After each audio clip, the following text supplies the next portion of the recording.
Assalamualaikum. Waalaikumsalam warahmatullahi wabarakatuh. Baiklah anak sekalian, bagaimana kabar anak-anak ibu? Baik, Bu. Alhamdulillah. Sebelum kita belajar, teman-teman kalian masih ada yang tidak masuk? Tidak, Bu. Ada semua? Hadir, Bu. Terima kasih. Sebelum kita belajar, kita baca doa ya, baca doanya secara bersamaan ya. Baik, anak-anak sekalian ikuti ibu ya. Bismillahirrahmanirrahim.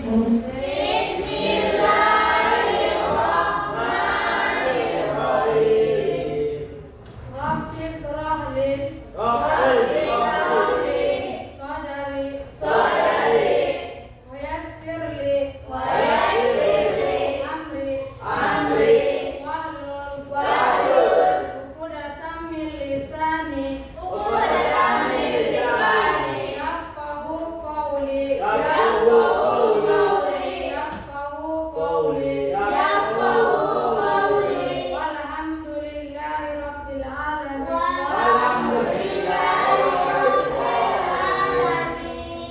Baiklah, anak-anak ibu sekalian yang ibu sayangi, ya alhamdulillah di pagi menjelang siang ini kita masih diberikan kesehatan dan kesempatan. Ya, jadi ada yang masih ingat pelajaran kita yang kemarin? Ada siapa yang bisa mengucapkannya? Silakan. Iya, Asmaul Husna, bagus. Tepuk tangan. Siapa yang bisa menjelaskannya secara ringkas tentang Asmaul Husna? Ya, silakan. Asmaul Husna ialah terdiri dari kata asma yang berarti nama-nama dan husna baik dan indah, yang berarti nama-nama yang baik dan indah bagi Allah Subhanahu wa taala. Baik, kita tepuk tangan bersama-sama kita. Baiklah, Asmaul Husna itu minggu kemarin kita sudah pelajari ya.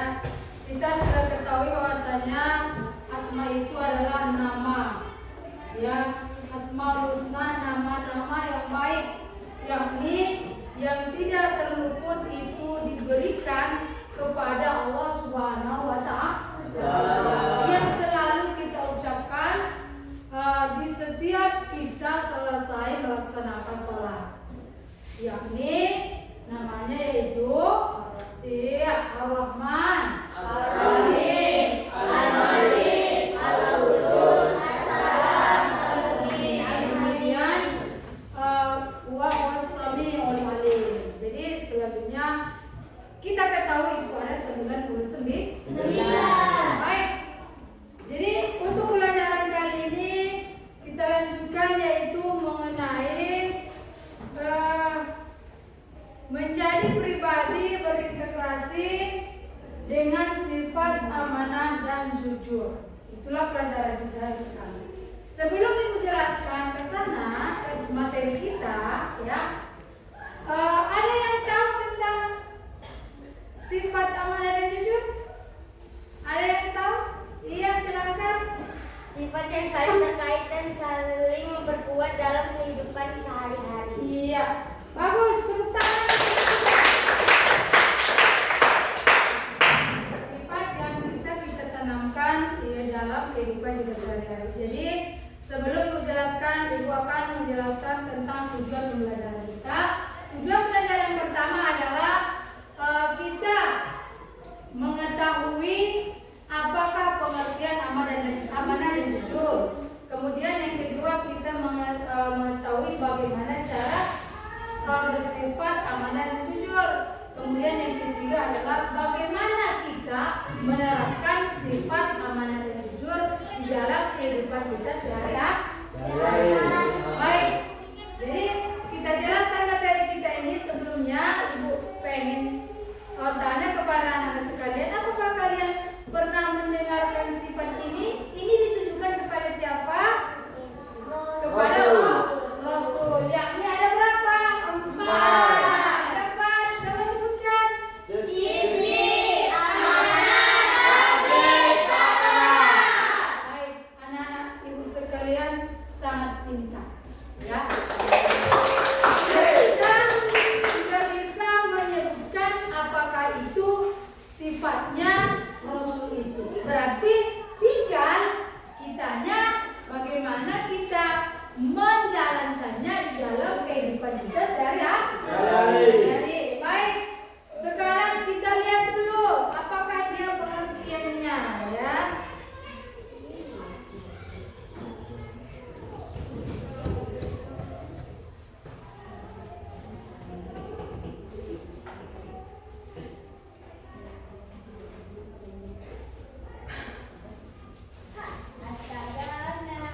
kita bisa hidup tenang, ya.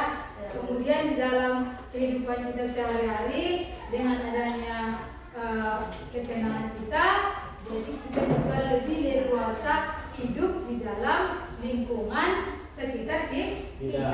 Selanjutnya, secara istilah amanah berarti pemenuhan hak-hak oleh manusia baik terhadap Allah Subhanahu wa taala, orang lain maupun diri sendiri, dan bertanggung jawab terhadap kepercayaan yang diterimanya untuk dilaksanakan dengan sebaik-baiknya. Jadi amanah itu bisa yang pertama itu untuk amanah kita kepada Allah, yang kedua kepada siapa? Kepada orang lain, ke manusia, ya boleh, atau yang paling utamanya adalah amanah kepada diri sendiri. Kenapa itu sangat penting? Amanah itu adalah suatu realisasi yang bisa kita jalankan dalam kehidupan kita, ya. Kemudian kita lanjut lagi. Di sini ada firman Allah yang menjelaskan tentang amanah. Jadi bagaimana kita bisa tahu apa dalilnya? Kan kita sebagai umat Islam kita harus bagaimana kebenarannya itu?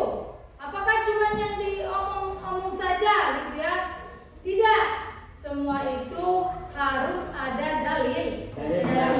Dalilnya itu yang pertama kita ambil daripada Al-Quran.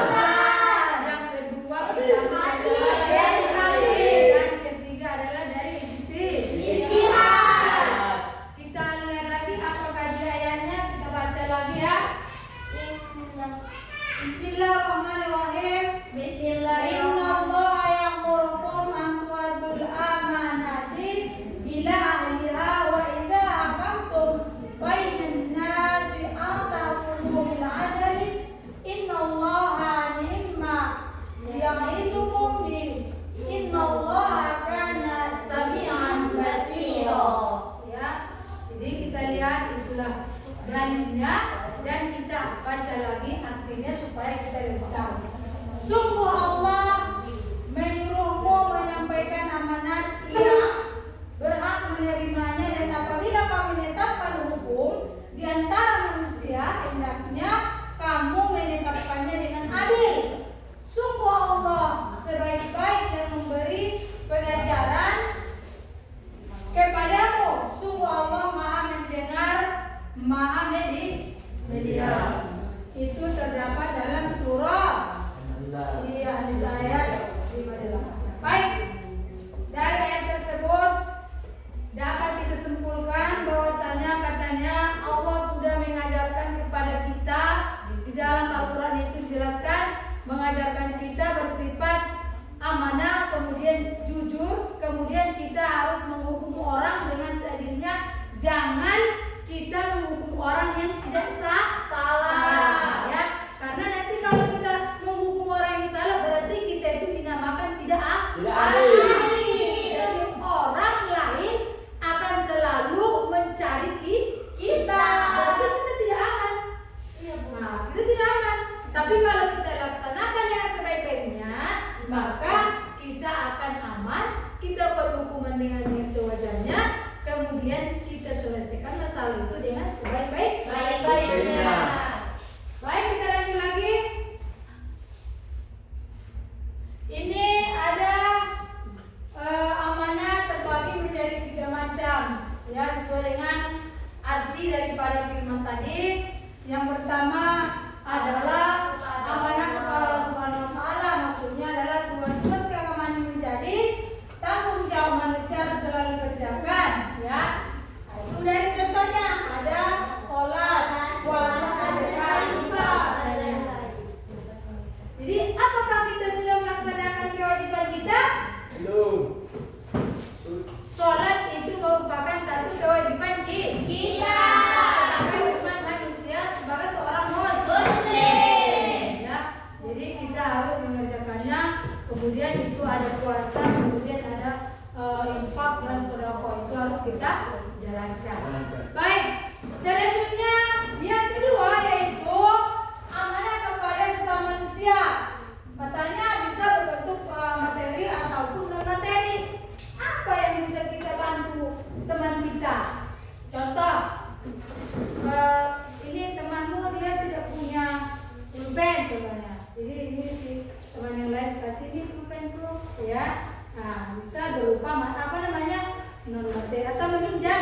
meminjamkan kepada temannya.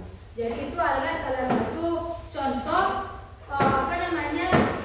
menolong sesama kita ya. Atau kita bisa juga teman kita pas mau pulang sekolah misalnya dia enggak Hondanya atau keretanya rusak misalnya. Nah, ya bareng sama aku nanti keretamu kita betulkan di bengkel misalnya. Itu adalah salah satu pertolongan bagi kita kepada teman-teman kita. Kemudian selanjutnya yang ketiga yaitu amanah kepada diri sendiri, ya, tanggung jawab terhadap segala nikmat yang ada dalam diri manusia berguna bagi dirinya sendiri, ya, bagi kita pribadi. Ya harus tahu kita siapa kita sebenarnya, ya. Kita mau berbuat sekecil apapun pasti Allah itu tahu.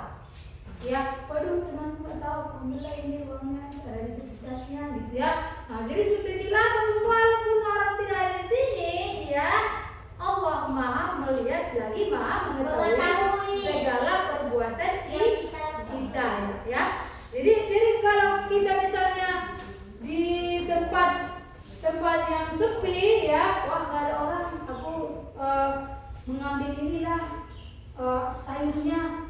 Mungkin tidak ada yang pemiliknya gitu ya, jadi saya ambil gitu. Jadi itu tidak boleh kita lakukan. Sekecil apapun yang kita lakukan perbuatan itu pastinya Allah itu Maha melihat dan Maha mengetahui atas segala kelakuan atau pribadi kita sendiri. Baik, kita lanjut lagi.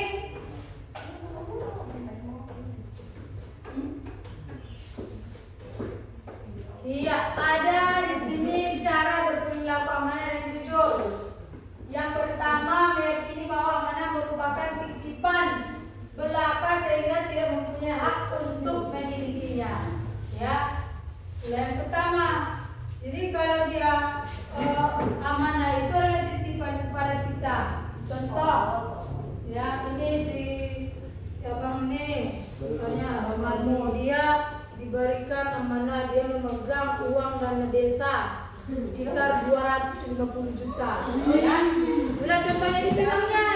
Jadi amanah itu harus diemban dia, ya, diembannya supaya orang yang berada di kampung itu percaya kepada dia, ya kan? Percaya bahwa uang itu 1.000 rupiah pun tidak ada yang kurang. Gitu ya, tidak ada yang kurang. Jadi amanah itu yang diemban kepada kita, mestinya itu kita bertanggung jawab. Kita bertanggung jawabkan. Selain dari itu, ibu kasih contohnya. Kalian ini kan sedang melaksanakan ujian semester udah lewat, ya. Bertanggung jawabannya ada. Apa itu? Nah, nanti hasilnya itu kamu tunjukkan kepada orang tua, ya, tunjukkan hasil kepada orang tua. Ayah, ibu, ini hasilku pembelajaran 1 semester ini, ya. Jadi setelah itu ditunjukkan, ya, ayah, ibu, maafkan saya tidak dapat juara, ya, gitu ya. Jadi saya cuma ini nilainya saya, bapak, ibu. Jadi apa kata orang tua kita? Tingkatkan, masih ada semester depan, gitu ya. Orang tua selalu memotivasi kita untuk lebih baik ke depannya. Jadi bagi yang tinggi nilainya, ya alhamdulillah, ya, nah, ini nak, kamu ini harus lebih rajin lagi karena masih ada teman-teman itu yang mau mengejarmu supaya nilai kamu itu lebih baik lagi. Itu namanya tanggung jawab. Baik, kita lanjut. Kemudian selanjutnya ada namanya menyadari bahwa setiap manusia harus dipertanggungjawabkan baik di dunia maupun di akhirat. Ya, harus kita itu harus bertanggung jawab di dunia ini dan juga di akhirat. Ya, kenapa? Karena semua amal kebaikan kita itu, amal baik dan amal buruk kita, semua itu akan kita bertanggungjawabkan. Ini nanti kalau tangan mencuri, tangan ini nanti akan bicara. Ya, kalau dia mencuri, kalau kakimu melangkahkan ke hal yang tidak baik, maka kamu nanti atau kaki kita nanti berbicara bahwa kita pernah ke tempat-tempat maksiat.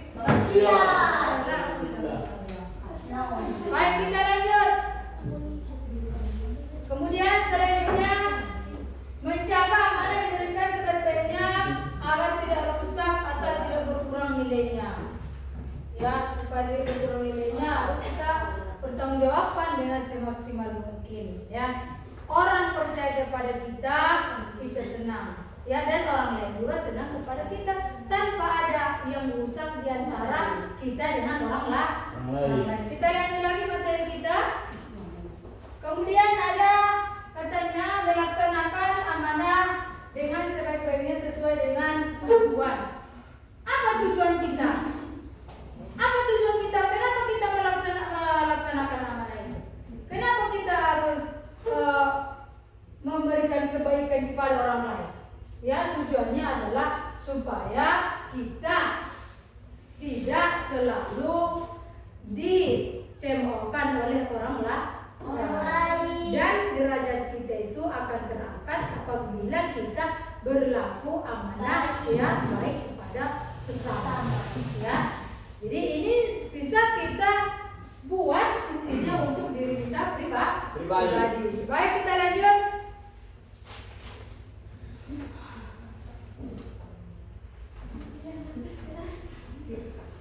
Iya, kita ke hikmah. Apa inti pokok yang bisa dapat kita petik? Ya, hikmahnya dari pelajaran kita ini adalah hikmah sikap amanah dan jujur bagi ya masa depan generasi muda. Siapa itu generasi muda? Ya kalian kita. Saya. Nah, itulah namanya generasi untuk yang akan datang. Sikap amanah dan jujur kehidupan yang bersifat vertikal dan juga horizontal ya. Sudah tahu kalian kan apa itu vertikal, apa itu horizontal? Itu sudah tahu ya. Iya. Pertama, manfaat vertikal berupa peningkatan keimanan kepada Allah Subhanahu wa taala ya, kita kepada Sang Pencipta ya. Itulah amanah yang paling utama. Ya, kemudian yang kedua manfaatnya secara horizontal yaitu meningkatkan kepercayaan dari orang lain ya. Jadi kalau kita sudah ada manfaat itu, yang pertama untuk kepada amanah kita kepada Allah, kemudian yang kedua kepada orang lain. Apakah kita sudah benar-benar amanah? Apakah kita sudah termasuk orang-orang yang dipercaya orang ya? Nah, itulah amanahnya bagi generasi. Baik. Kemudian ini ada hikmah, ada lagi apanya hikmahnya? Masih ya. Kemudian manfaat lain dari amanah dan jujur ini adalah sebagai berikut: meningkatkan keimanan ya, meningkatkan keimanan kita. Yang kedua, terhindar dari sifat munafik.